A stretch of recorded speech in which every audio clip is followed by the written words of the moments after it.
um ótimo dia para você que já está aqui ao vivo com a gente na BMC News, nossa programação começando, BMC Pre-Market, comigo Débora Oliveira e daqui a pouquinho também nossos comentaristas para poder trazer as análises das notícias que podem fazer preço nesse mercado nessa terça-feira. Teremos por aqui hoje Marco Prado, Alex André, Eduardo Boechat. Então fiquem ligadinhos aqui na nossa programação, porque tem muita coisa para poder a gente entender aqui ao longo desse dia. Hoje, terça-feira, 29 de agosto. E vamos lá para essas notícias que podem movimentar o mercado ao longo desse dia. Eu quero começar falando do mercado internacional, gente, porque em semana de agenda bem cheia lá nos Estados Unidos, o relatório do JOLTS de abertura de vagas que vai sair hoje, dá início a essa agenda mais movimentada da semana por lá, onde a gente ainda vai ter o PIB do segundo trimestre amanhã, a inflação de julho, PCI, na quinta-feira e o payroll de agosto, na sexta-feira. Todos esses dados aí com elevado potencial de ajustar as expectativas para o Fed, principalmente depois que o Powell disse que o novo aumento dos juros vai depender desses indicadores. O pré-mercado de Nova York é instável, inclusive, nesse momento. Vou atualizar aqui para vocês como que a gente está lá com os índices futuros. Dow Jones Futuro agora está no queda de 0,01. S&P 500 Futuro queda de 0,03, Nasdaq Futuro queda de 0,04, ou seja, tendência de queda agora para todos os índices, mas muito próximo ali ao 0 a 0, passando realmente esse clima de expectativa dos investidores. Agora, quanto às bolsas europeias, gente, seguem em alta nessa terça-feira, estendendo já o otimismo de ontem com a sessão positiva de Nova York. Londres tem volta positiva do feriado, com o índice europeu Eurostoxx indo à máxima em 2 semanas. Na Alemanha, a confiança do consumidor caiu inesperadamente por lá. E aí, ainda lá na Europa, a gente tem agora os índices só para poder vocês ficarem atualizados, DAX subindo 0,39%, CAC na França sobe 0,36%, FTSE no Reino Unido subindo 1,43%, absorvendo esse otimismo de véspera dos Estados Unidos. Agora, em relação à China, as bolsas da China continental e Hong Kong estenderam também o rally dessa segunda-feira, na expectativa de mais estímulos, liderando a sessão de altas generalizadas na Ásia, onde os papéis de tecnologia subiram em linha com o otimismo de Wall Street ontem. A mídia estatal chinesa relatou que o Banco do Povo da China pode sim antecipar os cortes dos compulsórios bancários, isso para poder fornecer mais liquidez à economia. E a Bloomberg diz, citando fontes inclusive, que os maiores bancos estatais chineses poderiam anunciar até sexta-feira uma redução de 20 pontos base em taxas de depósito, a terceira em 12 meses, se realmente ela for anunciada. Em relação às commodities, o minério de ferro caiu 1,04% no porto de Dalian. Aqui no Brasil, em mais um dia sem dados relevantes, os investidores mantêm a atenção nas medidas tributárias que foram enviadas pelo governo ao Congresso para garantir as metas fiscais, que já deram uma animada no pregão no final dessa segunda-feira, isso junto com os estímulos ao mercado acionário da China, que a gente acabou de explicar aqui para vocês. Só com os fundos exclusivos, a Haddad quer arrecadar 24 bilhões de reais até 2026. E a gente vai falar mais sobre isso daqui a pouquinho, por aqui. Bom, sem movimentação na agenda econômica, no Brasil, Campos Neto participa de uma reunião do Comef nessa manhã, às 9 horas da manhã. E em Brasília, Lula se reúne com uma equipe econômica para fechar o orçamento às 3 horas da tarde. Agora vamos lá, falar sobre essa tributação dos super ricos que foi definida por medida provisória depois de um acordo para retirar a taxação de offshore da MP do salário mínimo, que o governo usaria para poder compensar os gastos com a correção da tabela do imposto de renda da pessoa física. A proposta foi enviada em regime de urgência constitucional, que significa que pode travar a pauta se não for votada. A taxação das offshores é uma das medidas pensadas pela Fazenda para poder tentar aumentar o potencial de arrecadação e atingir, assim, o déficit zero, que já é aguardado para 2024, pelo menos pelo governo. A projeção é de que o governo arrecade 7 bilhões de reais com essa iniciativa no ano que vem. Em 2025, o potencial de arrecadação das offshores chega a mais de 6 bilhões e meio de reais. E em 2026, pouco mais de 7 bi. O projeto define que a renda de até R$ 6.000 por ano no exterior seja isenta. Já a renda entre 6 mil e 50 mil por ano fica sujeita a uma tributação pela alíquota de 15%, enquanto a renda superior a 50 mil reais por ano ficaria sob uma alíquota de 22,5%. Essa nova regra só será aplicada, aos resultados apurados a partir de 1º de janeiro de 2024. Os resultados acumulados no exterior até 31 de dezembro de 2023 serão tributados somente no momento da efetiva disponibilização para a pessoa física. Os contribuintes terão a opção de atualizar o valor de seus bens e direitos no exterior para o valor de mercado em 31 de 12 de 2023, tributando a diferença para o custo de aquisição pela alíquota definitiva de 10%. Segundo a Fazenda, mais de R$ 1 trilhão em ativos pertencentes a pessoas físicas estão posicionadas lá fora. Já a tributação dos fundos fechados, ou fundos exclusivos, como são mais conhecidos. Esses devem garantir uma arrecadação de mais de 13 bilhões de reais em 2024. Nesse ano, a previsão é de recursos em torno de pouco mais de 3 bilhões de reais que serão usados para compensar a maior faixa de isenção do imposto de renda. E que com esse assunto, é com esse assunto que eu já quero começar trazendo aqui nossos comentaristas e dando um bom dia para eles, Marco Prado, Alex André, que já começam um dia aqui junto comigo. Alex André, que já está comigo aqui, na verdade. Junto comigo aqui, Alex, vamos começar falando, entendendo um pouco mais sobre essa tributação dos fundos fechados, A gente sabe que essa não é bem uma novidade do mercado, que há muito tempo em outros governos a gente já via uma tentativa de se fazer uma taxação dessas offshores. Mas eu quero entender do ponto de vista também, Alex, sobre time, do envio dessa MP, justamente às vésperas de votações que são bem importantes para o governo, que deve, inclusive, acabar se tornando uma prova de fogo para Lula, porque ele não tem ainda uma base garantida no Congresso. Então, eu quero entender, do teu ponto de vista, esse time com que essa MP foi enviada, claro, e também como que fica o impacto realmente para os investidores dessa medida provisória agora, nesse momento. Alex, bom dia. Bom dia, Débora. Bom dia a todos que nos acompanham nesta manhã de terça-feira. Débora, essa relação de aumento de carga tributária, isso não é bom para o Brasil de forma geral, Ninguém quer aumento de carga tributária. Pelo menos eu não quero mais impostos, Pelo menos você, Débora, também não queira mais impostos. Mas o que realmente o governo precisa, que na verdade que ele quer, na verdade, não que ele precisa, mas o desejo do governo é aumentar os gastos, Então, principalmente os gastos sociais, os gastos em relação a obras públicas, enfim, tudo que o governo tem colocado a campanha, Então agora o Lula ele tem colocado aí o PAC agora recentemente, tem toda a questão do Minha Casa Minha Vida, tem todas as implementações sociais, enfim, que o governo tem colocado na rua e para isso, para ser pago toda essa conta, o governo precisa arrecadar mais, E para arrecadar mais a gente está falando de uma carga tributária muito alta aqui no Brasil. Então esse é um ponto que o governo tenta convergir, Ou seja, aumento de gasto e aumento de carga tributária. Então eu vejo que isso é uma previsibilidade para o lado fiscal, ou seja, o governo ele quer gastar mais, mas está buscando novas formas de arrecadar mais. Então, a gente está falando aqui Débora, de 24 bilhões de reais, de 20 a 24 bilhões de reais nos próximos anos. Mas ao mesmo tempo a gente vai ter aí uma imprevisibilidade do lado da carga tributária, porque o mercado começa já a entender o seguinte, poxa, até quando o governo vai querer aumentar a carga tributária? E essa questão até a própria reforma tributária começou também a trazer certo tipo de questionamento. Será que a carga tributária pós-reforma tributária vai aumentar ainda mais? Então, acho que a principal discussão é a carga tributária aqui, Débora, porque a carga tributária do Brasil já é uma das maiores do mundo. E com mais impostos, a gente começa a ficar cada vez mais perto do topo do ranking.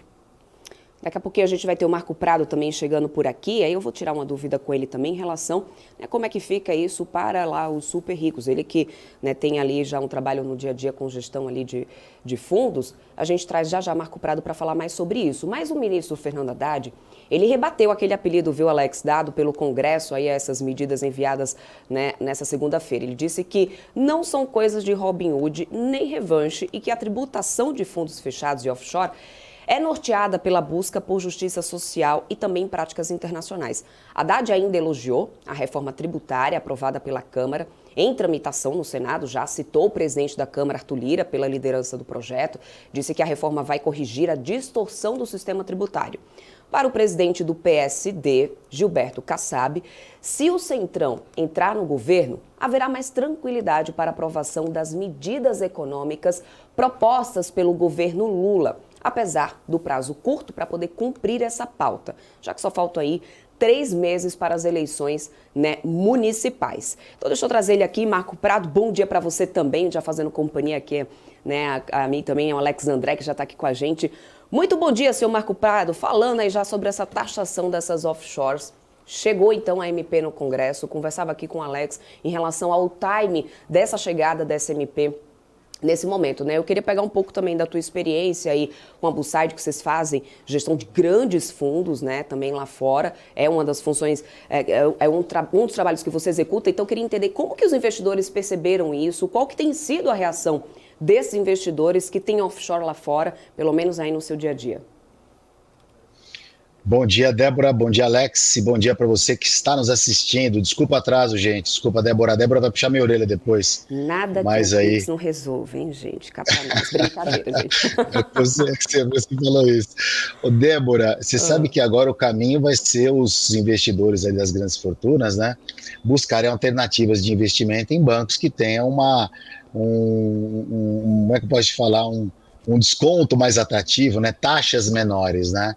E isso existe já é praticado hoje lá fora, principalmente para quem manda dinheiro para fora. Como os bancos trabalham com tabela cheia, digamos assim, existe alguns bancos, um monte de bancos, vamos falar dos Estados Unidos, né, que podem fazer uma pequena compensação justamente nas suas taxações, né? Então, por exemplo, não é via de regra, mas, por exemplo, o banco europeu geralmente tem uma taxa um pouco maior do que banco americano. Então, eu acho que as pessoas que... Esse doce problema... Eu queria ter esse problema, viu, Débora? De estar preocupado onde eu vou mandar minha fortuna, né? Mas as pessoas que têm essa possibilidade de estar aí fazendo transações, mandando dinheiro lá para fora, elas agora vão ter que escolher um pouco mais de forma detalhada os seus bancos para investirem, para poder pelo menos ter uma compensação nesse custo a mais aí que vai ser cobrado, né?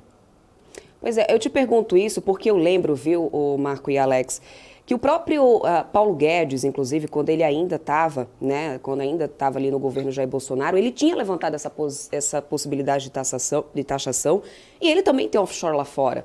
Né? Então, por isso que eu queria entender um pouco do ponto de vista do investidor. Se há essa grande preocupação realmente ou não. Não é a primeira vez, como eu falei aqui logo no início. Até no próprio governo do Lula, lá atrás, já tinha sido levantada essa possibilidade. Não seria exatamente uma novidade. Chega agora, finalmente, ao Congresso. E aí a dúvida que fica, será que vai ser realmente o time? Será que isso vai passar ou não, né? E qual é a preocupação dos investidores? Bom, teste é uma prova de fogo, acredito aí muito, para o próprio governo, que não tem essa base muito bem estabelecida. E, gente, olha, de acordo com alguns jornalistas que fazem cobertura lá em Brasília, nos corredores do Planalto está rolando um bolão sobre essa dança das cadeiras lá do governo Lula. Apostas de até R$100. Isso ali no quarto andar do Planalto, tem aqueles ministérios, né, que são bem conhecidos ali como uma cozinha do governo. E o que acontece? Eles estão apostando, fazendo uma lista, gente, um bolão, R$100, para tentar acertar quem entra e quem sai desse governo. E nessa conta, tem cargo rolando aí para o segundo escalão, até para o PL, do ex-presidente Jair Bolsonaro. E aí, vocês entram nesse bolão aí, R$100? Eu prefiro alocar meu dinheirinho em outro canto, viu, Alex? Eu prefiro ir pro Sportbet. Prefiro a aposta esportiva. Mas pelo menos eu me divirto. São os bastidores de Brasília, viu, gente? Realmente está aí transitando essa negociação do governo com o Centrão. E pode ser aí, então, essa votação dessa MP, vésperas ali de muitas outras votações importantes para o governo. Um teste, então, para o governo nesse momento. Bom, agora falando aqui do Ibov. O Ibov acabou acelerando o ritmo, né, com a confirmação pelo governo de que editaria ainda ontem essa MP, que prevê essa taxação sobre os fundos exclusivos, né? E a Fazenda acabou já encaminhando para o Congresso ainda nessa segunda-feira. Tem analista do mercado dizendo que o investidor estaria animado com essa perspectiva. Como o Alex bem lembrou, não é interessante pagar mais impostos, mas o fato é que a gente viu realmente o Ibovespa dando uma acelerada no final do dia de ontem. Embora exista ainda muito ceticismo nessa mágica que o governo federal está querendo fazer para poder alcançar essa meta de déficit zero no ano que vem, em Brasília ainda deve, né, continuar esse andamento nessa semana, uma agenda mais quente e realmente fazendo preço no índice, porque de agenda econômica a gente não tem, né, muito o que acontecer essa semana. Só que, além do PIB que vai ser divulgado, só que no final das contas o que eu tenho percebido, meninos, é que o volume financeiro não emplaca de jeito nenhum. Ontem a gente recuperou os 117 mil pontos, né? Vamos ver como o mercado abre hoje. Ontem a alta foi de mais de 1%. Mas qual que é o recado que fica para o investidor? O que está travando esse volume aqui no Ibovespa nessas negociações, mesmo em um dia em que a gente tem o Ibovespa subindo em mais de 1%, Alex? Em relação ao volume da Bolsa, Débora, é investidor estrangeiro, né? Acho que o Marco deve falar um pouco melhor, mas investidor estrangeiro a gente não vê uma entrada tão forte porque lá fora a gente tem um cenário desafiador, né? Desde sexta-feira, desde a ata do FONC, né, que vem falando que os juros podem subir mais, a economia americana segue resiliente, aquela leitura que a gente vem falando aqui do Powell desde do Jackson Hole também, que é mais recente, né, da última sexta-feira. Então o mercado global, né, que guiado pelos Estados Unidos e até a China mesmo, né, que tenta aí acelerar, mas fica patinando, né, pelo menos até o momento, o mercado fica muito previsível, né, e até certo ponto o mercado emergente não é uma grande parte da alocação do investidor estrangeiro, né, acaba sendo uma alocação tática.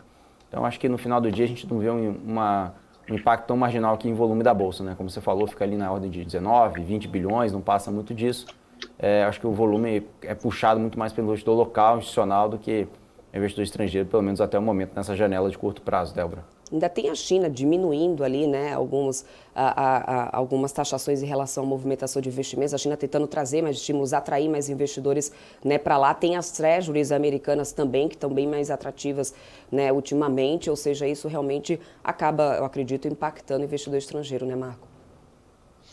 Exatamente, né? Acho que os juros lá fora tem sido o grande fator aí preocupante e também determinante para que os fundos façam essa manobra de alocação de capital, onde está pagando mais juros.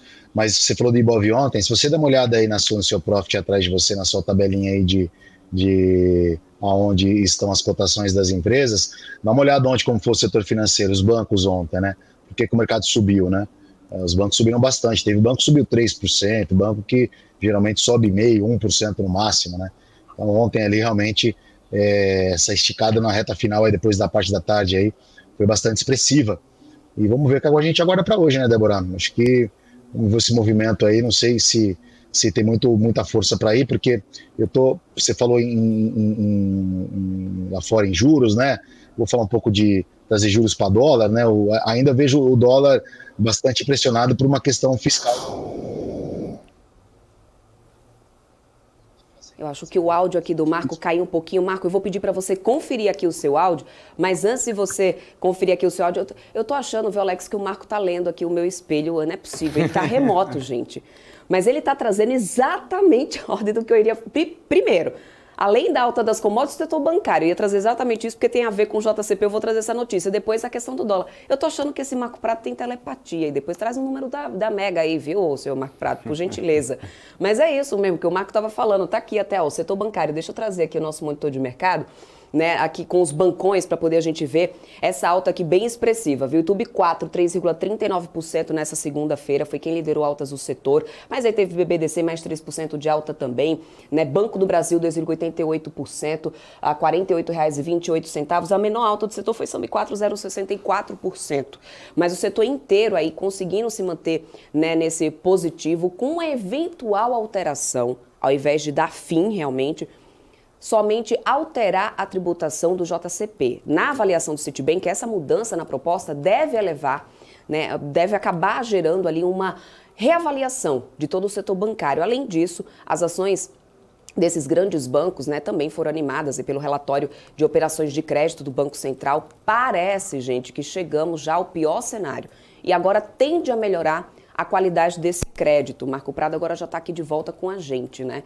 Ou seja, setor bancário ali respirando fundo, porque, olha, não vão sepultar o JCP, vão alterar essa tributação. E aí isso fica um pouco em linha com algumas casas ali, de acordo com alguns relatórios que eu venho acompanhando desde essa segunda-feira. Por outro lado, essa questão também da inadimplência, de acordo com o relatório do Banco Central, né, e a gente pode começar a ver agora uma melhora do crédito. Qual é a análise de vocês em relação a isso, principalmente em relação a essa questão do JCP, que impactaria muito o setor, né? Ô, Marco Prato, você leu antes meu espelho, né, Marco? É que eu tô com a Renata tá soprando para mim aqui, por isso que ela tá no WhatsApp me soprando aqui. Ô Débora, você viu que anteriormente na fala eu disse essa questão do Banco Europeu, né? Qual a ação que subiu menos de um Banco Europeu, né? Por quê? Porque teoricamente a taxação de lá costuma ser um pouco maior, né? Então o mercado, né? A gente tá aqui um pouquinho porque o mercado responde justamente isso na prática. Agora, muita coisa para acontecer ainda, né, Débora? É muito cedo, né? Essas notícias, elas tendem a absorver, o mercado tende a absorver isso de forma, no primeiro momento é uma pancada, depois parece que o pessoal dorme, né? Acorda no dia seguinte, lê um pouco de matéria, conversa com os amiguinhos, e aí monta suas operações, desfazem operações ali, montam nova operação, né? Então acho que muito cedo ainda para a gente avaliar alguma coisa. Agora, o que é positivo é que a Bolsa pelo menos está perto dos 120 mil pontos e o dólar ainda não subiu, né? Vamos ver se o governo aí tem que fazer a parte dele, porque essa semana eu acho que são duas coisas importantes que o investidor vai ter que ficar de olho. Primeiro, mercado de trabalho americano, emprego de outros, ADP, payroll, que vai ser dessa semana, nessa sequência, né? E depois aí também a questão de LDO, arcabouço, tributária. Vamos ver, acho que esses dois conjuntos da obra aí que vão definir se o índice Bovespa vai para 130 ou morre a 120 até o final do ano. Alex, o que você achou dessa questão da JCP de, pelo menos, passa por alteração, mas não vai ser realmente aí eliminado, né, como já chegou a ser cogitado aí tempos atrás? Eu acho que essa mudança é positiva, o mercado já repercutiu isso, né, nas ações, porque o fim do JCP, isso, enfim, o mercado repercutiu muito negativamente. O mercado está entendendo, Débora, na minha opinião, que ele não pode, eu digo, o político, né, toda a classe política não pode fazer o que eles querem, né, e sim um meio em comum, né, ou seja, para realmente o que pode agradar o mercado, mas também o que pode ali chegar perto do consenso da proposta original. Então acho que é basicamente isso que está sendo construído e pode ter certeza, Débora, que o lobby bancário é muito grande lá dentro, né. Isso é verdade, isso não tenho a menor dúvida. Bom, agora vamos falar um pouco, gente, sobre a gente falou aí do setor que realmente veio subindo bastante nessa segunda-feira, mas teve a ponta negativa aí do índice Bovespa, que foi dominada, e as quedas aí do Bovespa foram dominadas aí pelas ações do varejo. Às vezes até eu tenho uma sensação que a gente acaba se tornando meio repetitivo, assim, né, aqui, porque a gente quando fala, nossa, caramba, setores mais sensíveis aos juros, aí vem varejo, construção, consumo doméstico, que acabam sendo mais realmente atingidos quando a gente tem qualquer tipo, né, de informação em relação, qualquer especulação em relação à taxa básica de juros. Nessa segunda-feira, o que aconteceu foi uma reação do setor às declarações de Roberto Campos Neto, praticamente descartando o corte de 0,75 ponto percentual do juro. E aí eu não sei como é que fica aí, qual que é a avaliação de vocês, né? Primeiro, boa parte do mercado foi surpreendida, parte eu esperava 0,25%, parte 0,5%, né? Tem gente aí, cada um que defende a sua tese aí nessa velocidade do afrouxamento monetário aqui no país. Pelo menos 0,75% não vem. E o setor de varejo já predomina aí, inclusive, né, nessas quedas de construção também, inclusive, que está esperando essa redução das taxas de juros para poder começar a engatar também melhores aí números, né? Mas o fato é que esse foi o lado negativo. Pão de açúcar caindo 6,78%, grandes varejistas, Via caindo 6,45%. A gente teve também no setor de moda C&A, Marisa, Alpargatas, né? Todos esses papéis aqui permanecendo em queda nessa segunda-feira, Alex André. Exatamente. Olhando aqui para o contexto, né, da Bolsa, Ibovespa, tá, de forma geral, Débora, o que eu tenho visto, até fora do Ibovespa, eu falo do Ibovespa, a Bolsa subiu ontem, né, chegou a 117 mil pontos, como você comentou, mas um ponto curioso, Débora, só para trazer um comentário aqui também, para não esquecer, que a gente vê as ações, eu olho muitas ações de small caps, não sei se o Marco olha também, mas as ações de small caps ontem também não foi um grande dia. Então, o que eu tenho visto também é esse movimento, né? Ou seja, o fluxo indo para a Petro, indo para a Vale, indo para os grandes bancos e as ações de menor capitalização, pelo menos ontem, não tendo um fluxo tão positivo. Então, acho que essa alta de ontem deu-se muito aos grandes nomes, né? As blue chips, e não como a bolsa inteira. Porque a gente vê muito essa questão, a Bovespa subiu, então as ações de small caps vão dar muito forte. Acho que essa previsibilidade, até por essa questão de dia de votação da MP, ficou um pouco mais direcionada para setores que se beneficiaram. Tanto que a maior alta foi, por exemplo, Minerva, né? Minerva, Marfrig, BRF, foi aquela questão aí da própria Minerva comprando, né, os frigoríficos ali da Marfrig, e isso, enfim, acho que foi ao lado mais corporativo, acho que o mercado foi muito mais pontual ontem. E ainda teve a queda do preço da arroba do boi, né, Alex, que acabou favorecendo também esse setor, colaborando aí para redução de custos, e isso acaba, óbvio, né, também ampliando margens. Só para poder atualizar para o pessoal, tá aqui, ó, Minerva, como a Alex estava dizendo, 4,21% de alta, fechou aí o papel a R$ 10,90. Marfrig também ficou em alta, 3,54%. BRF, JBS, ou seja, todo o setor aqui, né, de frigoríficos conseguindo ficar em alta nessa segunda-feira. Mas é difícil ter um mercado ali que vai realmente operando em cima das notícias, principalmente ainda de olho nessa questão do Banco Central, nessa decisão, né, do Copom. Acaba, como eu falei, né, o Marco, dá uma sensação de que a gente está sendo repetitivo, mas essa é a realidade, é o nosso mercado no dia a dia, é isso que tem acontecido. Ontem foi mais um dia na prática, né, de que a gente viu isso. Varejo, então, nessas quedas, também setor de consumo, né, setor de construção, ou seja, são setores que a gente ainda deve manter cautela, não deve mudar isso até o final dessa semana, né, Marco? Na verdade, você não é repetitiva não, Débora, você só fala o que está acontecendo no mercado, né? Você transmite e atualiza aí em tempo real o que o mercado está esperando e as falas das principais peças aí que configuram esse nome chamado mercado financeiro.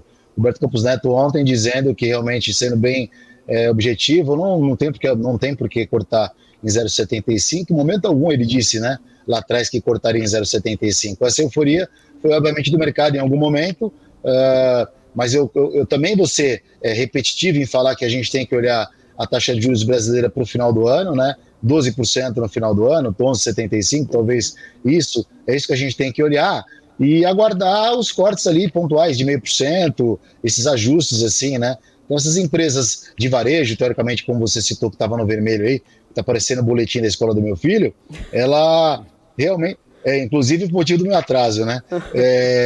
Aí você vê que essas ações, né, Alex? Os caras estão assim, estão com a faca no pescoço há muito tempo, né? Então já vem sofrendo já. Então qualquer motivo que vai complicar um pouquinho mais, pisar no calo, já deságua de um jeito, né? Então assim, hoje o setor de varejo, o cara que está nessa ponta ali, o empresário dessa ponta, esse cara merece um troféu todo dia, viu? É verdade, viu? Preciso concordar com você, senhor Marco Prado. Vamos lá, dar uma reforçada nesse boletim aí, hein? Ai, Não tá fácil, não. Tá fácil não, né, Marco? Bom, mas só para poder a gente encerrar aqui esses comentários, falamos aí, o Alex já, né, deu uma pincelada nessa questão da Minerva. Alex, vamos explicar um pouquinho mais sobre essa transação, né, para o pessoal ficar por dentro. 7,5 bilhões de reais pegou o mercado de surpresa nessa segunda-feira, nessa transação, essa movimentação, né? Como que muda, assim, até que ponto isso muda o perfil de Minerva, agora a partir dessa movimentação dessa segunda-feira, comprando então essas operações ali de bovinos e ovinos na Marfrig na América do Sul. Pelo menos são as informações que eu anotei aqui para mim, hein? Exato. Débora, a Minerva ela quer focar mais na carne in natura, né? Então está comprando as plantas da Marfrig, né, por aqui. Esse é um valor de 7,5 bi, ele vai pagar 1,5 bi agora como um sinal e 6 bi vai utilizar uma linha de crédito que o JP Morgan está deixando disponível, né, nos próximos 18 meses, com prazo de 2 anos. Por que não pode ser usado agora? Porque precisa de aprovação do CAD. Então, se o CAD aprovar, vai utilizar essa linha de crédito do JP Morgan. Para isso é bom até para as duas partes, olhando por isso, porque a Minerva, que é conhecida muito nessa linha de carne in natura, ela vai ampliar a sua atuação e já entra com fluxo de caixa livre já na D0, é uma operação que já roda. É uma operação saudável da Marfrig, e a Marfrig precisa desalavancar, né? Porque ela engoliu ali a BRF, né? O Molina, controlador, comprou a BRF, grande parte da BRF, então ela ficou muito alavancada, mais de 3,5 vezes EBITDA, né? Então, consolidando essa venda, caso entre no caixa da companhia, vai ficar com uma alavancagem abaixo de 3 vezes. Então é bom para a Marfrig, que a Marfrig está se concentrando mais em carnes processadas, que é o caso da BRF, e bom para a Minerva também, tá? Então, lembrando aqui, inclusive, com a mídia, né, eu estava vendo aqui os canais, dizendo que os ativos adquiridos, Débora, devem trazer um EBITDA estimado de 1,5 bilhão, tá? E um capex de manutenção de 200 a 300 milhões ano, com uma despesa financeira de 700 a 800 milhões, dada a nova alavancagem, sem incluir qualquer sinergia, tá? Então, são os principais dados aqui em relação aos ativos. Recado mais do que dado, senhor Alex André. Muito bem, pessoal atualizado. A gente vai continuar trazendo mais notícias de mercado aqui para vocês na nossa programação ao vivo, porque isso você só acompanha aqui na BMC News, canal 579 da Vivo. Então fica aqui com a gente, que a gente volta já.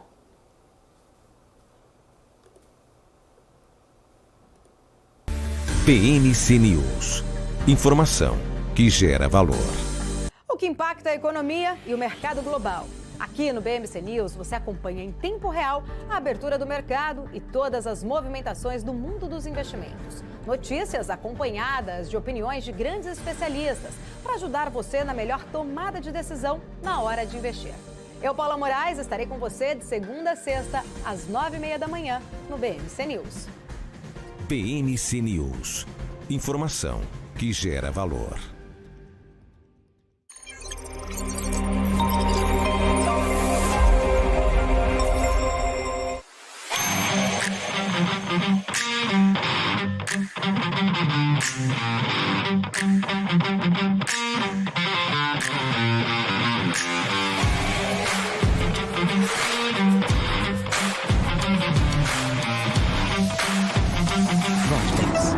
Beyond.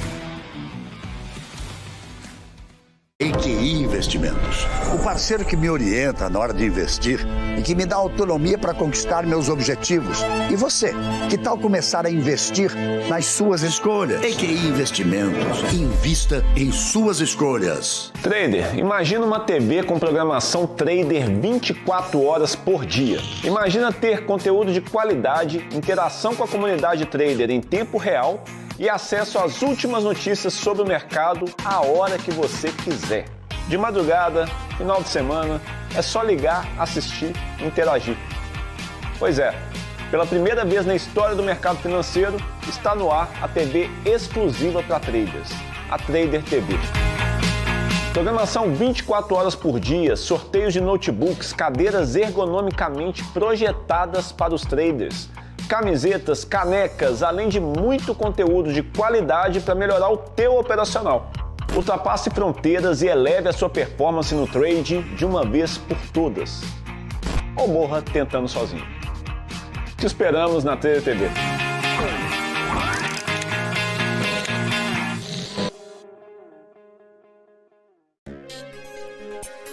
Você que sempre teve vontade de entender o mundo dos investimentos, mas nunca soube como, eu tenho um recadinho para você.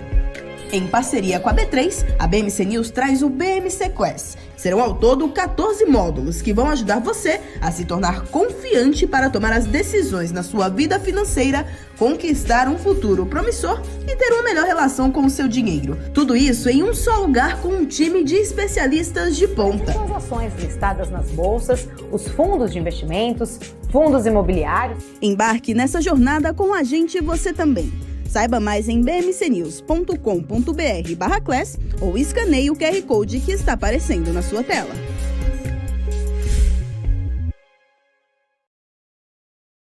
BMC News.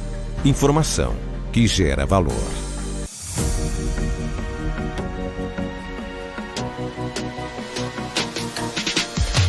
BMC News. Informação que gera valor.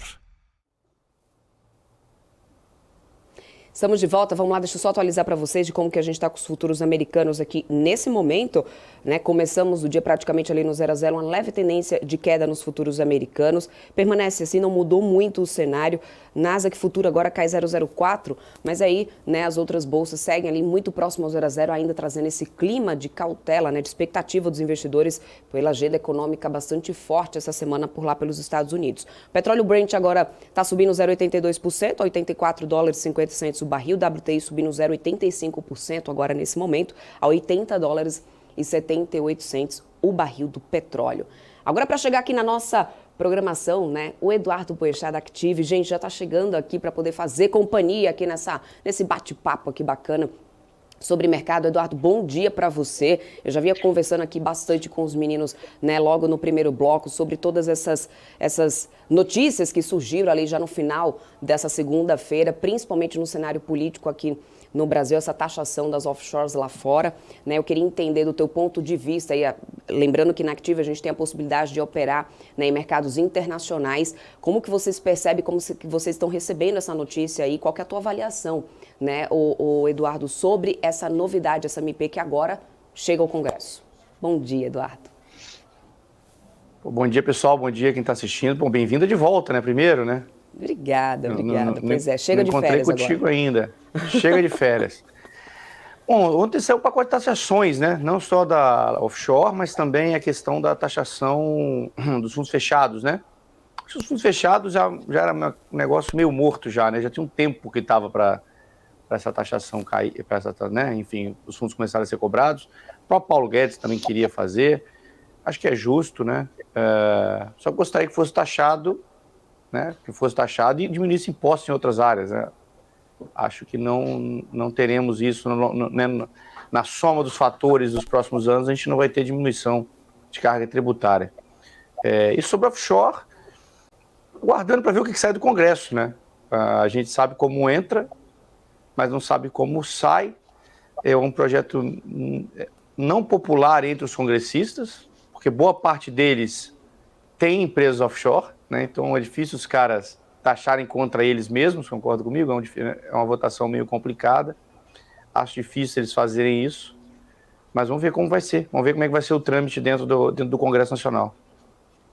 Uma outra coisa, né, que veio bastante chamando a atenção da gente, e aí no final das contas isso impactou bem o setor bancário aqui no cenário doméstico, foi essa questão dessa JCP, né? Primeiro porque já estava antes. A história era que iria realmente, né, dar fim à JCP, mas agora parece que vai ter apenas alteração nessa tributação. Os bancos parecem já ter ficado bem animados ali com isso. O Citi até trouxe nesse detalhe aqui no primeiro bloco com os meninos, ver isso, essa proposta aí como trazendo uma possibilidade de reavaliação do setor bancário, do setor financeiro. Qual que é a tua análise em relação a essa questão da JCP, que não tem muito tempo, já estava sendo dada como, né, encerrada, morta, sepultada no final das contas, né, Edu?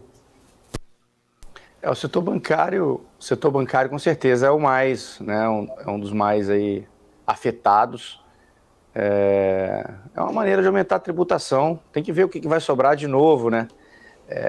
O governo chuta para cima e aí vai para o Congresso e, né, é o padrão do governo do PT, né? Nos outros mandatos do PT sempre foi assim, né? A imprensa noticia alguma coisa, aí tem um burburinho, um debate, aí eles falam, opa, não é bem assim, opa, deu certo, é isso mesmo. Né? Dependendo de como for o debate na imprensa, como for o debate, né, os formadores de opinião, eles concordam ou não concordam, ou falam que era boato ou falam que era fato. Acho que o setor bancário tem tudo para melhorar, se qualquer coisa mais branda que vier.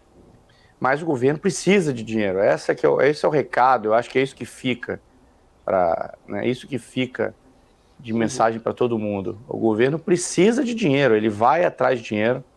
A conta do governo é grande. Ele não vai atacar gastos. Não vai. Já deixou claro que não é essa a intenção. Não vai fazer isso. O Lira, né? Arthur Lira, semana passada, ou semana retrasada, teve na Fiesc. Já falou que acho que nós teremos que ver as despesas. Para mim, uma coisa bem óbvia, né? Não dá para você ficar aumentando imposto ad eterno, né, para sempre, que é o que a gente faz no Brasil há 40 anos, vai subindo imposto e depois a gente vê. Nós temos que rever isso daí em algum momento. Acho que o último governo teve um pouco disso, nós terminamos pagando menos imposto percentualmente do PIB do que no início do governo. O primeiro governo, sei lá em quanto tempo, desde o descobrimento do Brasil, que faz um negócio desse. Né? Então, acho que era uma linha melhor, atacar gastos. O Brasil é um estado grande, todo mundo sabe disso, é um estado grande, um estado que gasta muito mal, tem muita gordura para queimar, eu vi até um post na semana, né, uns 20 ou 30 dias atrás, eu vi um post do Boulos no Twitter falando que o Brasil tinha poucos funcionários públicos na média mundial. Nós temos poucos funcionários públicos e tal, que tem espaço para contratar mais. Só que a questão nunca foi o número de funcionários públicos. Né? A questão não é essa, pode ter quantos funcionários públicos quiser. Só que ele tem que caber dentro do PIB. Né? O gasto com o funcionalismo público tem que caber dentro do PIB. Nós temos várias castas do funcionalismo público aí que são responsáveis por consumir boa parte do que é o PIB brasileiro. Como é que você vai aumentar essa conta ainda mais? Não tem espaço mais para fazer isso.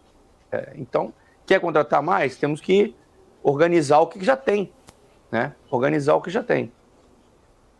Agora, aí eu vou até colocar uma pimentinha aqui nesse assunto. Eu até levantei esse questionamento com os meninos aqui no primeiro bloco, viu, Boechat? Será que aí, não é um teste, não vai ser uma prova de fogo muito grande essa MP que foi enviada aí dessa offshore nessa segunda-feira? Tem muita coisa, muita votação importante pela frente. Foi mandada em caráter de urgência. Se não for votado, trava a pauta, né? A Lula ainda não tem uma base muito bem formada por ali, está em negociação com o Centrão. Tem até bolão que eu já fiquei sabendo ali pelos colegas que cobrem Brasília. Tá tendo até bolão que tá rolando lá no Planalto, tá? R$100 ali o valor do bolão, na dança das cadeiras, apostando quem vai entrar, quem vai sair. Cargo de segundo escalão ali vindo para o PL para poder trazer ali um pouco essa questão do Centrão. Essa negociação ainda está rolando, mas a MP já está lá, né? Será que passa, né? Rapidamente assim, será que passa, na tua opinião? É difícil, né? A última votação grande aí, o governo gastou 8 bi para aprovar a última votação. Passar. Se ele abrir o caixa, abrindo o caixa, talvez passe, né? Política é um negócio muito complicado a gente cravar qualquer coisa, né? Ainda mais estando longe ali longe do meio, longe do métier ali, das pessoas e tal. A priori, eu já vi vários caras falando que não passa. O Arthur Lira já falou, essa não é uma prioridade da Câmara, né? Falou semana passada isso. Isso não é uma prioridade da Câmara, ou seja, a priori, parece que não passa, né? Ou ele está usando isso para moeda de barganha para ocupar mais espaço dentro do governo. Os próximos dias, Boechat, mas desculpa cortar você, Boechat, mas passa assim, sabe por quê? Porque eu estava lendo aqui que o Lira já está negociando para presidente da Caixa uma aliada dele, né? Então, eu acho que nessa costura aí passa assim, viu, cara? É isso que você falou. Vai barganhando aí, passa, sempre passa. Exatamente. Na Caixa ficaria ali PP, daí PL entraria ali com cargos do segundo escalão para poder conseguir trazer Centrão. De qualquer forma, tá ali dentro e, né, ganhar um pouco de espaço nesse governo. Pelo menos são as apostas que estão rolando lá no Planalto pelos corredores ali de Brasília. Exatamente. Eleição para deputado é um negócio interessante, né? A gente vota no cara para ele ser oposição. Aí passa 6 meses de governo e ele já virou governo. Porque, afinal de contas, se você não for governo, não tem dinheiro para você. Você vai só ficar fazendo discurso, fazendo barulho, mas não tem dinheiro. E o Brasil é um país que altamente dependente do dinheiro do Estado. Todo mundo precisa de um pedacinho do Estado para chamar de seu, né? E os deputados são mais um. Eles não podem ser oposição. Se for oposição, eles passam 4 anos e talvez seja o único mandato da vida deles, né? Sem levar R$1. Então eles, tem que me virar aqui. Aquilo que eu falava contra o PT não era bem isso, calma. Existem pontos de convergência aqui, a gente pode trabalhar junto. Eu acho que é mais ou menos isso que acontece no Brasil desde pelo menos 88 aí. Política sendo política, gente. Laia, por isso que eu digo, né? Ter político de estimação não dá certo, não. Deixa eu trazer aqui, olha quem tá aqui atrás aqui, o Boechat. Seu Boechat, seu Twitter, eu tava de olho aqui, viu, seu Boechat? Sabe por quê? Porque você tava dizendo aqui, você postou aí no seu Twitter que você tá aqui, essa semana é uma semana bem divertida, segundo, né, o seu Boechat, @EduardoBoechat lá no Twitter. E aí você disse que tá vendo venda de índice e compra no dólar. Mas difícil ficar posicionada aí essa semana. Compra de dólar aí, Eduardo Boechat, como é que você está se posicionando aí, então? Só para poder o pessoal já ficar atento, o pessoal já pesquisa ali do Twitter, como é que você está, o que você está fazendo para essa semana aí? Tô vendo se foi atrás lá, Eduardo Boechat 5, o Twitter. Quem quiser acompanhar as besteiras que eu escrevo todo dia ali. Mas essa semana com certeza vai ser muito divertida. Poxa, tem tudo nessa semana, né? Tem tudo, tem PIB, tem PCI nos Estados Unidos, PIB brasileiro, PIB americano, payroll, tem o ADP. A partir de amanhã vai ser, cada mergulho é um flash, né? Vai ser muito divertido essa semana. E ontem eu botei isso aí, eu acho, na comparação, eu gosto muito de olhar o dólar contra o índice, né? Esse long short, essa operação de Brasil, né? Toda vez que o dólar sobe, o índice cai. E toda vez que o índice sobe, o dólar cai. Eles guardam uma relação entre eles. Só que às vezes os dois estão subindo, às vezes os dois estão caindo, né? Ou seja, vale a pena a gente acompanhar essa flutuação entre eles aí. Tem um dinheiro para ganhar nesse intervalo. Ontem, na abertura, eu achava que seria interessante o compra-compra. E funcionou, tá? Subiu, quando você pegar o dia de ontem, o dólar ficou zerado e a bolsa subiu 1%. Né? Então foi um dia bom para a operação minha que eu faço. Hoje eu já acho que é mais bola dividida, já recuperou bastante ontem, com 1% de alta do índice contra um dólar zerado. Mas eu ainda acho que é para cima essa relação aí, eu ainda acho que vale a pena comprar o dólar e comprar o índice. Se eu tivesse que escolher agora, sem pensar muito, eu compraria os dois. Né? Um faz o hedge do outro natural. O que é isso? O dólar pode até cair, desde que o índice suba mais. Né? Ou o contrário, a bolsa pode até cair, mas desde que o dólar suba mais. Então não é uma coisa assim, é um a favor, outro contra. É um peixe no gato, é um olho no gato, outro olho no peixe. Um olho no peixe e outro no gato. É isso aí. Ele só inverteu a ordem dos fatores, mas não altera o produto não, viu? Dá na mesma. Você posiciona do mesmo jeito aí? Você concorda aí com o Boechat, ou Marco? Ou como é que você está operando aí para hoje? Tem como discordar dele? Não vai dar pra discordar, né, Mel? Não vai dar pra discordar do cara. O cara é mais velho que eu de mercado, Mel. Tem que seguir, eu sigo o mestre. Eu acho que o índice eu não dou palpite não, mas o dólar, eu acho que o dólar vai ser um pouco mais tenso, como eu havia dito ontem, né? Por essa questão fiscal. Eu acho que o dólar realmente não tem por que cair, não. Tem mais motivo para subir do que para cair. Agora o índice do futuro, o índice Bovespa aí, eu não tenho, por enquanto tô sem palpite. Vamos esperar. Eu gosto de operar o índice quando abre a papelada, né? Às 10 horas, né? Porque dá referência boa. Mas até lá, uma hora eu vou ficar aqui, lixando a unha, vou ficar mandando e-mail. E você, Alex André, você vai ficar nessa também ou vai nesse long short aí que o Boechat tá trazendo? Vou no long short do Boechat, vai. Olha aí, boa. Meninos, vamos falar um pouquinho mas sobre... Mas o dólar, só para finalizar, o dólar tá caiu muito na comparação, tá? Nos últimos dias contra a Bolsa. É verdade. Tá? Mas bastante. O dólar ficou bem tranquilo, voltou, bateu no 5 e voltou. E a Bolsa draga, né? Bateu lá em cima e veio bem para baixo. Essa correlação ficou muito positiva para quem quiser comprar os dois nos últimos dias. É verdade. Recado dado aí, hein? Para quem é esperto, já pegou o papelzinho e caneta, já anotou, hein? Para essa terça-feira. Vamos falar um pouquinho sobre o setor de educação, meninos, porque eu estava vendo aí, né, no relatório de JP Morgan, vendo um upside de 77% na Ânima, inclusive, né? Ânima Educação. A ação da Ânima acabou subindo bastante. Foi a única do setor, aliás, de educação, por isso que eu trouxe aqui, porque isso me chamou a atenção. Ânima 3,53% de alta, todo o restante do setor permanecendo no patamar negativo. A grande aposta aí do JP Morgan é na retomada também do presencial, ou seja, é uma das coisas que eles estão vendo.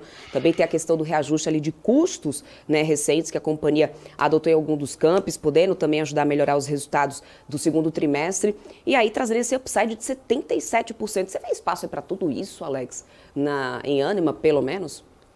Eu vejo, Débora, um espaço relativamente de upside do setor educacional como um todo, não só pela queda de juros, né, estruturalmente, que isso ajuda a trazer uma leitura mais positiva, porque é um ciclo longo, né? Então, pensando o seguinte, se os juros começam a cair, as condições macroeconômicas são melhores, né? E o aluno que começa a ter um ciclo, né, de 4 anos, falando da graduação, né? Tem outros... desde 4 anos, medicina até mais do que 4 anos, né? Mas falando aqui entre 4 anos para cima, isso, o estudante, enfim, ele tem que ter uma previsibilidade para isso, né? Então, nesse lado, a gente tem aí uma captação que pode ser mais robusta, uma taxa, né, de evasão menor, margens melhores, até mesmo pela questão do ensino híbrido, né, que foi possível depois da pandemia, com redução de base de ativos, né? E quando a gente olha ali a parte do liability, né, a parte de dívida, a companhia segue alavancada, mas isso o mercado esperava ter um número melhor, né? Algo que o Edux entregou, mas a Ânima não. Aí depois veio aquela notícia, né, da decisão do STF, né, do Gilmar Mendes em relação aos cursos de medicina, né? E isso trouxe um pouco de imprevisibilidade para o setor. Mas eu gosto sim, olhando para a Ânima, do setor de educação, acho que tem um upside à frente, concordo com os argumentos do JP Morgan para quem viu a matéria. É isso aí, recadinho dado, tá? Deixa eu só, antes de eu falar aqui de Ânima com vocês, deixa eu só trazer um aspas aqui. A gente estava falando bastante sobre essa questão da taxação, da tributação dos fundos exclusivos, né? O presidente Lula está nessa live aí ao vivo dele semanal, e aí ele falou sobre isso, né? Disse que a tributação de fundos exclusivos, que vai ter um ou outro ali protestando, mas é assim que vamos consertar o Brasil. Foi fala aí do Lula ainda há pouco. Ele disse que o que não falta no Brasil são pessoas espertas que sempre encontram um jeito de não pagar imposto.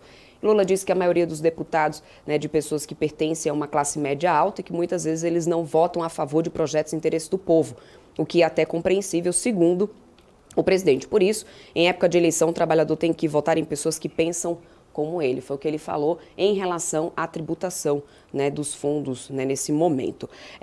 Deixa eu trazer aqui, inclusive, essa análise do setor de educação, só para continuar aqui com vocês. Eu queria entender do teu ponto de vista se você... A gente teve muita mudança, né, nesse setor. Foi um setor que teve que se adaptar muito rapidamente com essa questão da pandemia.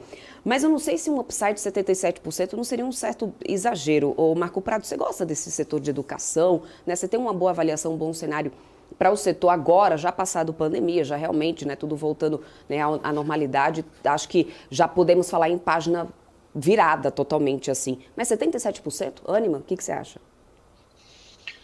Débora, o cérebro tem memória, né? A gente viu o setor de educação apanhar muito e teve uma ação específica, né? Se eu não me lembro, a Cogna, né? Que derrubou, arrastou muita gente, né?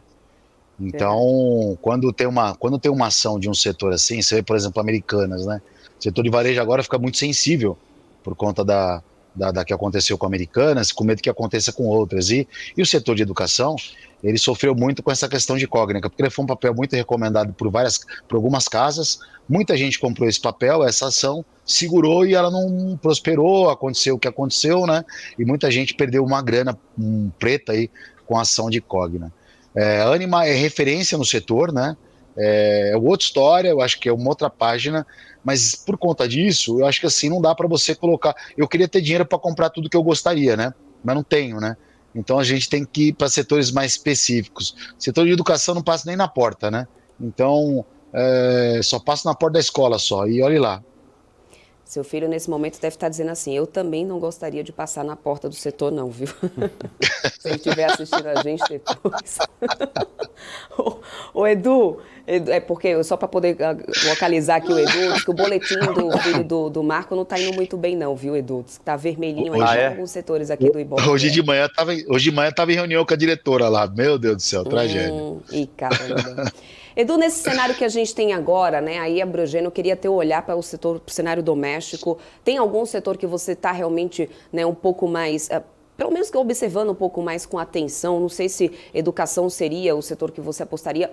A gente também tem as commodities, inclusive, olhando um pouco para as commodities, papel, celulose, ali que também tem a questão do preço da celulose, isso já poderia estar trazendo ainda pela frente uma boa questão de demanda para os papéis da companhia por causa disso, né? Pelo menos de acordo com alguns analistas que eu conversei nessa segunda-feira.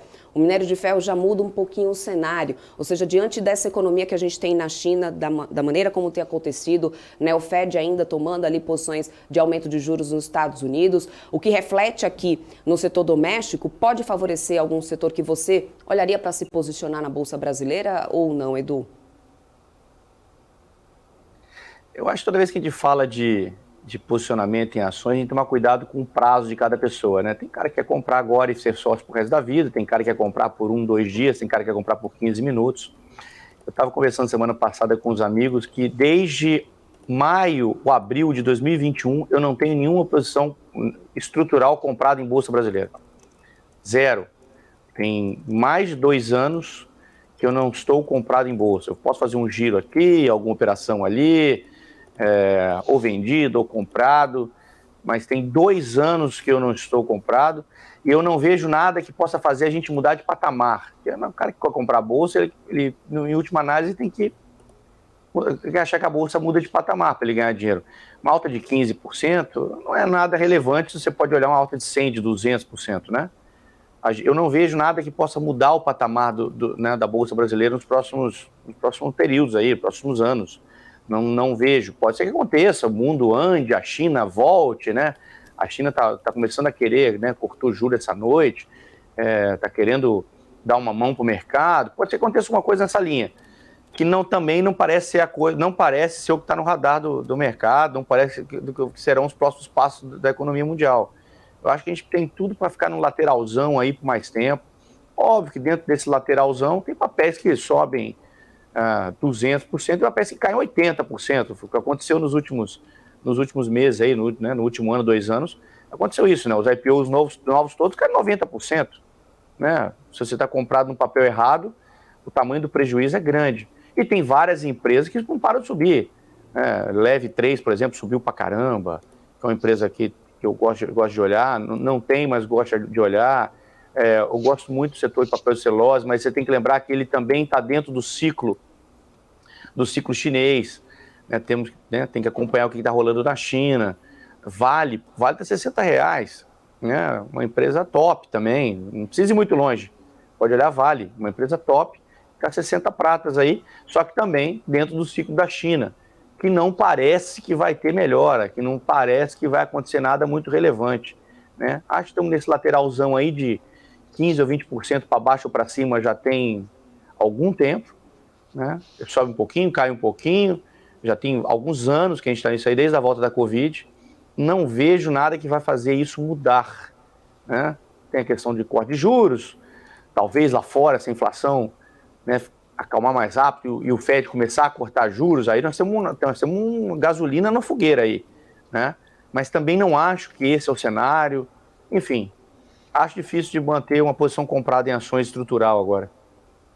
Maravilha. Só para encerrar aqui esse nosso papo, viu, o Boechat, eu quero trazer aqui umas aspas do Lula falando em relação ao BRICS. Ele que está ao vivo aí disse que o BRICS passou a ser algo mais forte e mais poderoso. Diz que o mundo não será mais o mesmo depois do BRICS, que hoje é mais forte que o G7. Ele citou alguns dados, diz que o BRICS representa 32% de poder de compra, o G7 apenas 17%.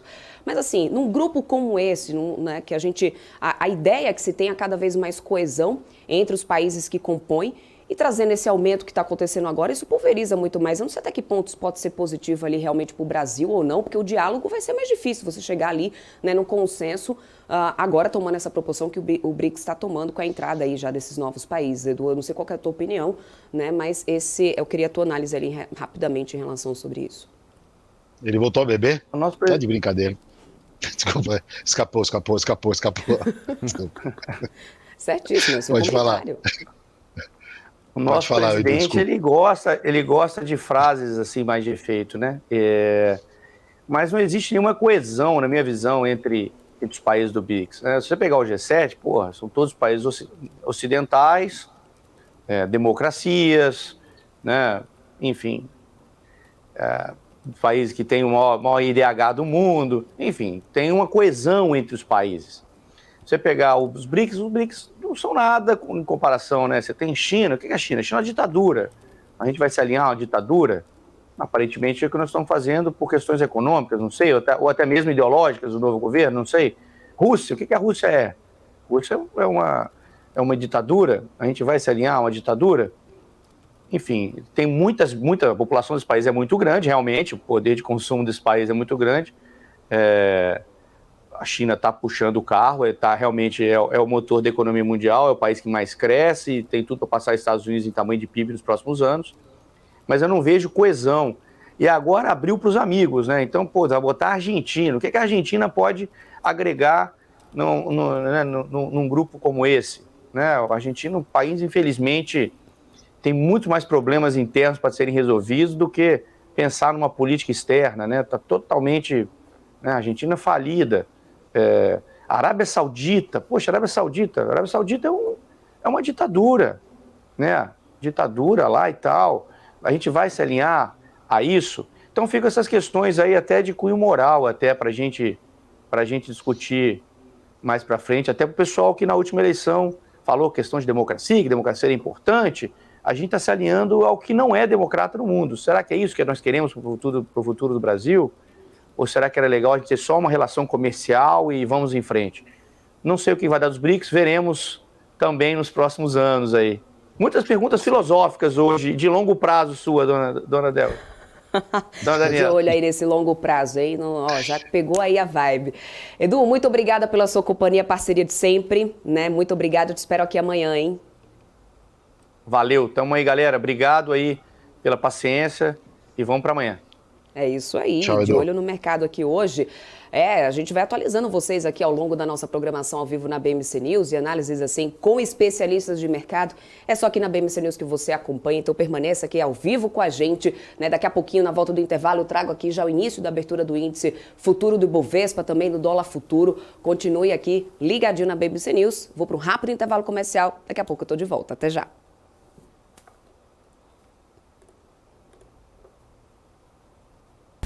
BMC News. Informação que gera valor. O que impacta a economia e o mercado global. Aqui no BMC News, você acompanha em tempo real a abertura do mercado e todas as movimentações do mundo dos investimentos. Notícias acompanhadas de opiniões de grandes especialistas para ajudar você na melhor tomada de decisão na hora de investir. Eu, Paula Moraes, estarei com você de segunda a sexta, às 9h30 da manhã, no BMC News. BMC News. Informação que gera valor.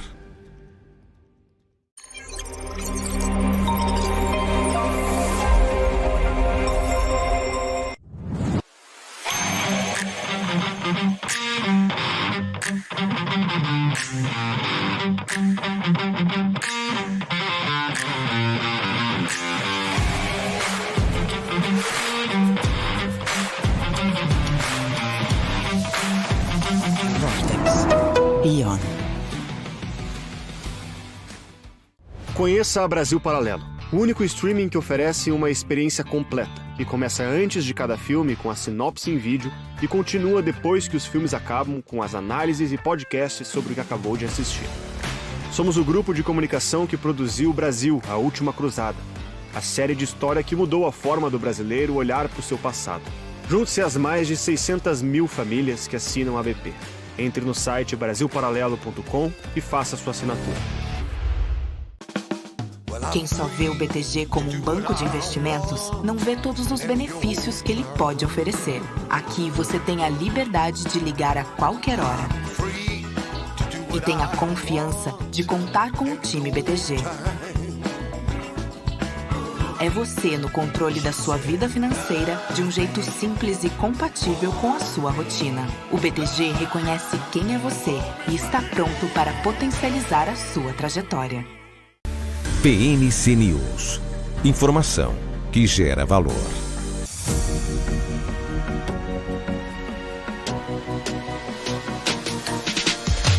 BMC News. Informação que gera valor. Estamos de volta, deixa eu já atualizar vocês aqui, ó, nos índices futuros americanos, a gente tem por lá as bolsas em Nova York ampliando um pouquinho o cenário de queda, Dow Jones Futuro agora cai 0,06, ampliou um pouquinho mais, S&P 500 Futuro cai no 0,07, Nasdaq Futuro caindo 0,09%. Vamos acompanhando aí como que a gente vai ficar depois também na abertura do cenário da Bolsa Americana, que tem aí uma agenda bastante aquecida essa semana.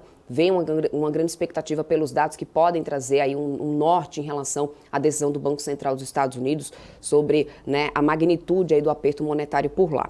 Em relação à Europa, que já vinha em alta desde o início do dia, continua assim, principalmente FTSE, o Reino Unido, nessa volta de feriado, estendendo um pouco do rally que tinha acontecido lá em Nova York. FTSE agora sobe 1,47%. DAX está subindo 0,29%, CAC na França sobe 0,30%. Aqui no Brasil, a gente começa aí com a operação do índice futuro, agora praticamente no 0 a 0, leve queda 0,04, vai reduzindo um pouco, pode ter uma correção ali de fim de pregão dessa segunda-feira, quando passar mais 15 minutinhos eu atualizo vocês. Dólar futuro, leve alta aqui, 0,10 a R$ 4,88. Esse índice aí, hein, como deve ficar nessa operação hoje, o Marco, já abrindo aqui nesse 0,10, 4,88, será que a gente vai ver essa volatilidade? O dólar nessa segunda-feira chegou a bater passados 4,90, 4,91. Depois volta e se acomoda ali nos 4,87 que a gente viu de fechamento. Hoje, leve alta aqui nesses primeiros minutinhos agora, o Marco. Tô olhando aqui, o índice aí 119 mil pontos e o dólar aí praticamente, os dois muito em linha, Débora, praticamente 0 a 0 aí, aguardando a agenda do dia, que eu tô olhando aqui, Débora e o Alex, eu tô vendo aqui, a gente tem o emprego de Oates, às 11 horas, Exatamente. E como o Powell, semana passada, ele falou bastante do setor de emprego, eu acho que vale a pena esperar aí 11 horas para ver o que vai definir o mercado. Até lá, essa 1 hora aí até abrir os papéis, o mercado deve ficar sambando aí, não tem muito motivo mais para subir aí, acho que vai ficar mecanizado, pelo menos essa primeira 1 hora. Eu tô olhando de lado aqui, de rabo de olho, mas pensei em comprar aqui, mas já perdi o time. E Laia, hein? Ô Marco, deixa eu trazer uma informação aqui, Alex, em relação, eu estava dando uma olhada aqui em relação a ReHap, a gente tem aí algumas empresas já tentando fazer renegociação de dívidas, a ReHap fez isso, buscou aí bancos para poder fazer essa renegociação, inclusive, que eu vim acompanhando aqui, e o que eu vi foi que, na verdade, o mercado de emissão de dívidas, que ficou adormecido durante muito tempo, boa parte, inclusive, do primeiro semestre de 2023, muito por causa daquela turbulência causada por Americanas, causada também pela Light no início desse ano. Parece que a demanda de títulos corporativos começou a voltar um pouco, né? Alguns dados da Ambima estão mostrando aqui que entre junho e julho foram a mercado 64 bilhões em títulos de renda fixa, 40% de toda a emissão do ano. Parece estar animando aí, o que parece que está animando esse mercado aí de assets, né, colado essas emissões na casa dos 5 bilhões, como a da TIM, por exemplo, da AGA, inclusive. Há um movimento forte de emissões menores e menos óbvias em razão dessa demanda deprimida, mas já estaria voltando. Você concorda com isso, Alex? Será que o pior desse cenário de crédito já passou do susto, né, que foi gerado, inclusive, por essas companhias, porque isso realmente assustou bastante? Qual que é a tua análise aí em relação a isso? Débora, você comentou aqui da ReHap, né? Isso. ReHap acabou de receber uma injeção de capital de 75 milhões, né, de um fundo de investimento, para justamente comportar os estoques para o final de ano. O segundo semestre é bom para brinquedos, né? Que entra Black Friday, Dia das Crianças, Natal. Então, a companhia precisava de caixa para isso. Ela tinha uma dívida de 289 milhões, foi alongada para 5 anos com os principais bancos, acho que, se não me engano, era Santander, BV, Banco do Brasil. E também a ReHap ela possui hoje 297 lojas, entre quais 97 são franquias, 200 lojas próprias, e eles fecharam 20 lojas por uma sinergia operacional, porque tinha a loja da PB Kids e tinha a loja da ReHap no mesmo local, então eles fecharam, ficaram com uma só estratégia da companhia diminuir custos. Tá? Então, de acordo com a companhia, eles voltaram para o jogo, né? Voltaram para o jogo literalmente, né? Ou seja, no sentido de estoques, de capacidade de comercial para ter aí realmente os lançamentos, os brinquedos, etc., o sortimento, o mix adequado para o segundo semestre. Então, enfim, eu acho que é uma situação mais confortável. O cenário corporativo, Débora, como você comentou, realmente eu estava até conversando aqui com, na minha opinião, um dos melhores nomes tá, em relação a crédito no Brasil, crédito corporativo, que é o Odilon. Né? Já entrevistamos ele aqui na BMC também, o Odilon Costa. Ele que foi muito tempo diretor de crédito do BTG, hoje ele trabalha na parte de crédito também, mas numa outra casa, a SWM. E ele tem conversado comigo e eu tenho falado que agora a janela tem aberto justamente com a leitura dos vértices, ou seja, a leitura de curva de juros lá fora, desculpa, aqui no Brasil, quer dizer, tem melhorado bastante, né, com essas questões, né, tanto reforma tributária, até mesmo a questão dos juros caindo, o mercado precificando Selic 9% ano que vem. Então, as condições de crédito já começam a melhorar, né, a primeira janela começa a aparecer. As companhias que precisam arrumar casa, precisam reduzir o liability, né, precisam arrumar até os deals, né, olha aí esse deal gigante da Marfrig, né, Marfrig e a Minerva, né? Será que realmente esse deal gigante teria sido colocado em perspectiva, Débora, se os juros não tivessem uma leitura de queda? Seria aquele 3,75 no passado e não teria nenhuma perspectiva de queda? Será que esses deals poderiam começar a sair, né, com esses juros no patamar que estava antes, sem perspectiva de queda? Então, acho que começam a sair negócios, começam realmente a ter mais sinergias, né, e as empresas começam a se movimentar nesse lado corporativo, Débora. Acho que é só o começo no lado de crédito também, viu? Que legal. E tua visão, hein, Marco? Você concorda aí com isso, com esse cenário aí traçado pelo Alex? Então, da ReHap aí que você mencionou, parece que o acordo foi 9 bancos, né, Alex, que distribuíram ali, né? O aporte ali deve ter feito... Assim, é o seguinte, né? Acho que hoje o grande problema do mercado, a grande dúvida do mercado é encontrar bom pagador, né? Acho que esse que é o X da questão. Por isso que o crédito ficou tão extinto aí, porque não tinha bom pagador, não tem bom pagador, né? O cara, quando geralmente está com algum problema financeiro, porque não está saudável, né, a empresa. Então ele tem que ter um score bom. Agora, a questão é quem está com score bom. Se a linha de crédito ela funciona muito bem, hoje tem muito fundo aí querendo emprestar dinheiro. A gente vê muito fundo aí querendo emprestar. O que não encontra é uma documentação saudável, né? Então, ReHap, como o Alex já falou, ela está agora nesse segundo semestre, a gente tem Dia das Crianças, tem alguns movimentos ali que realmente impulsionam para esse setor e vamos ver, será que é o último suspiro? Essa é a pergunta, né? É verdade. Fica aí, então, a indagação para o pessoal refletir. Gente, deixa eu atualizar com vocês aqui dos futuros, agora que a gente já passou mais uns minutinhos. Olha só, o Infut agora subindo 0,33%, 0,34%, vem ampliando aí ganhos no índice futuro do Bovespa, que bate ali, passa dos 119 mil pontos nesse momento. Lembrando que a gente, no fechamento do Ibov dessa segunda-feira, a gente conseguiu recuperar os 117 mil pontos, tá? No dólar futuro, alta de 0,17 a 4,88, ou seja, mais ou menos até o Eduardo Boechat estava falando sobre isso ainda há pouco aqui, né, ao vivo, de alta de dólar dela, junto com alta de índice. O índice futuro, então, vai ampliando um pouco mais, 0,30 de alta agora, chegou a bater 0,50, vai aí operando no positivo, tá? Aí eu tô de olho aqui, deixei meu monitor de mercado aqui no volume de negociação para trazer para vocês. Olha só, Petrobras, como a gente fechou ontem, 1,13%, Petro 4%. Isso eu tô de olho porque a Petrobras concluiu, gente, já foi anunciado a conclusão de uma transferência da totalidade de participação de conjuntos de concessões marítimas dominados pelo Polo Golfinho e Polo Camurupim em águas profundas ali do pré-sal. Na Bacia do Espírito Santo, a transferência foi agora para BW Energy, que no final das contas teve uma operação anunciada em junho do ano passado. Foi concluído com um pagamento à vista de 12 bi de dólares para a Petrobras.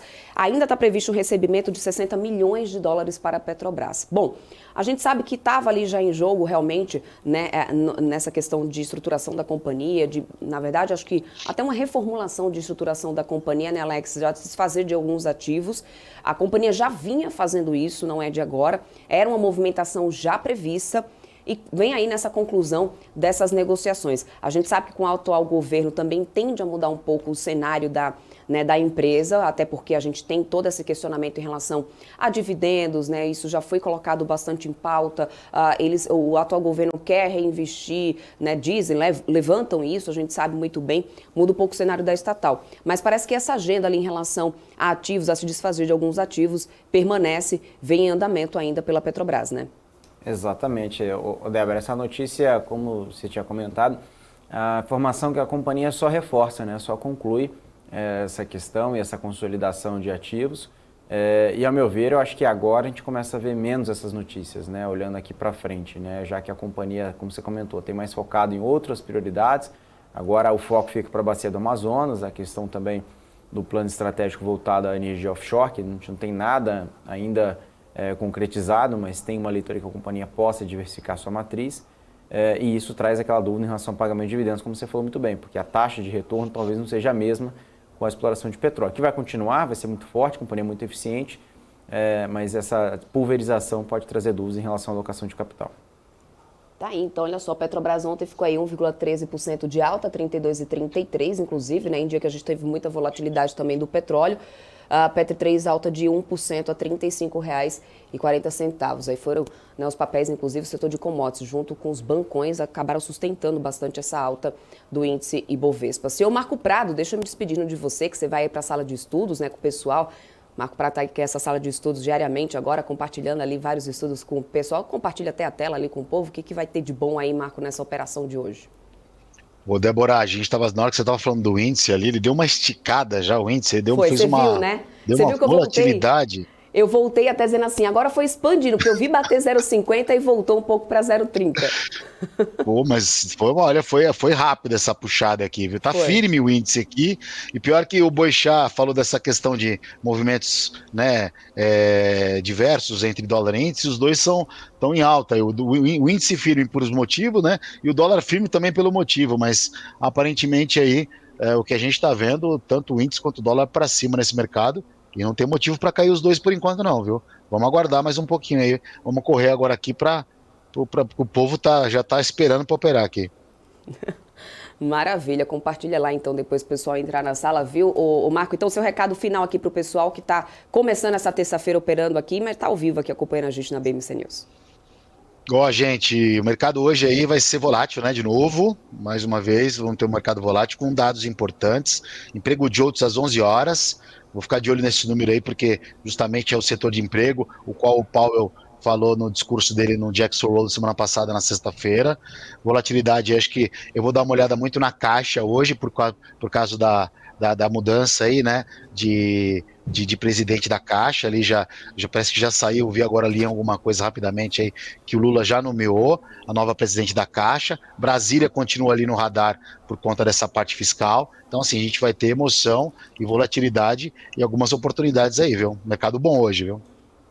É isso aí, recado mais do que dado. Muito obrigada pela parceria de sempre. Marco Prado, te espero aqui Obrigado a vocês. amanhã. Bom pregão. Até mais. Boas operações. Beijo. Boa sala de Tchau. estudos aí. Tchau, tchau. Gente, como o Marco estava falando aí nessa questão da nomeação, realmente o governo deve indicar a deputada, a ex-deputada federal Margarete Coelho, que é do PP. É essa, né, a especulação que vem desde o final da noite de ontem, inclusive, seria, né, beneficiaria então o partido do Arthur Lira, como a gente falou mais ou menos aqui no início, né, dessa programação da BMC News, o pre-marketing. Essa seria a mudança, ocorreria como uma parte dessa reforma ministerial que está sendo feita aí por esse governo.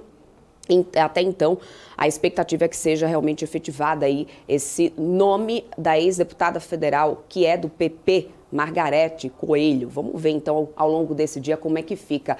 Alex André, eu trouxe aqui de novo o setor de varejo, só para o pessoal dar uma olhada, eu quero o seu comentário aqui em relação à Natura. A gente viu essa movimentação aí de Natura, o setor inteiro caiu bastante ali de varejo, começamos hoje o dia aqui falando sobre isso, né, um setor bem sensível aos juros, mas muito na contramão foi Natura. Vou até virar aqui para esse lado, ficar mais fácil o pessoal ver, 2,23% foi ontem Natura, né, em alta, isso tudo por causa de uma liberação ali do Conselho para fazer uma negociação com a The Body Shop, né? O que isso mudaria ali de perfil, o core da companhia? O que isso traz ali, na verdade, para os próximos... O mercado reagiu já muito bem, né? Eu vi ali em alguns momentos, inclusive, Natura liderando altas do índice nessa segunda-feira, em dia que a gente teve o varejo caindo bastante, né, Alex? Foco de bom deal aí prioridade. que no final das contas foi feito? Ou pode ser feito, né? Porque, na verdade, eles não analisar. Exato, é que nem a SOP, né, Débora? Exato. Com a exceção da Body Shop. É priorização de foco, né? Então, a focar no que realmente importa. Acho que a leitura é essa, o mercado gosta, porque os investimentos que foram feitos lá atrás trouxe muita dúvida em relação à rentabilidade dos negócios. E agora a companhia entendendo-se, né, que precisa focar em marcas core, né, e realmente em canais, né, em mix, né, e que realmente aquilo que traz margem, rentabilidade, o mercado começa já a acordar para isso, né, e começar a traduzir em preço. Né? Lembrando que a gestão da companhia tem focado nesse ponto, né? Ou seja, desde lá da venda da SOP, o mercado falando, mas o que ela vai fazer agora? Né?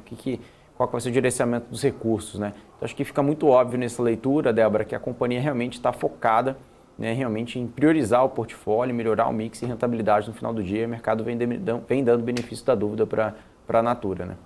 É isso, tá aí. Recado mais do que dado, Natura ficou ali no positivo. Vamos ver nessa terça-feira, né, se realmente ali já foi toda a repercussão, toda a precificação em relação a essa notícia. Teve Lojas Renner também, Magazine Luiza conseguindo permanecer nessa contramão do setor que também caiu muito ali, mais sensível a juros. Isso, né, não poderia ser muito diferente. Uma atualização aqui para o pessoal sobre a retirada do capital estrangeiro da B3. A gente já falou sobre isso aqui na nossa programação, né, também nessa terça-feira, né, Alex? Investidores estrangeiros retiraram 462 milhões de reais da B3. Na sessão da última sexta-feira, dia 25, no mês de agosto até o momento, houve uma retirada de 12 bilhões, mas no acumulado do ano, o capital externo ainda está positivo, em mais de 11,3 bi. Né? Pelo menos esse é o cenário e foi o que foi atualizado aqui nesse momento. Ainda assim, esse mês de agosto especificamente está sendo um mêsinho danado, hein, para esse índice, né, Alex? Exato. Esse mês está complicado, Débora. Um ano até que dá para se salvar, né? Pois mas no mês realmente está difícil. Mas vamos ver se a gente consegue voltar pelo menos. Temos quantos dias aí? 2 dias, mas até dia 31, né? Até dia amanhã, 31. né? Vamos ver se a Não, gente hoje é 29, consegue... olha aí, eu já mais perdida 3 aqui. dias, né? Contando com hoje, né? Nossa Senhora, pois é. Então vamos aí, ver se a faltam gente 2 consegue dias. fechar pelo menos aí, voltando 120 mil pontos, né? Tem chão ainda. Apesar de que a gente viu esse mês de agosto. Mês de agosto normalmente é o mais demorado do ano. Dessa vez parece que foi o mais rápido que aconteceu. Acho que foi julho que demorou mais. Mas não está sendo um mês bom para o índice Bovespa, não. Né? Como a gente vem falando aqui para vocês, ainda tem acumulado no ano positivo. No índice futuro agora, só para ir atualizando, olha só, 0,48% de alta, 119.600 pontos. Deu mais uma esticadinha aqui na operação no futuro de Bovespa, e mais dólar futuro também, viu, gente? Subindo 0,32% a R$ 4,89, é o que a gente tem aqui nesse momento, tá? Eu falei de Petrobras ainda há pouco aqui, né, com a Alex, inclusive, eu tô de olho também nas ADRs da Petrobras lá fora, tem alta, 0,62%, depois da alta de ontem, inclusive, de 1,33%, e agora vem com essa conclusão aí dessa negociação, de mais essa negociação. O EWZ, que é o índice da Bolsa Brasileira lá fora, tem uma leve alta apenas no pré-mercado americano, que segue aqui ainda numa queda, né?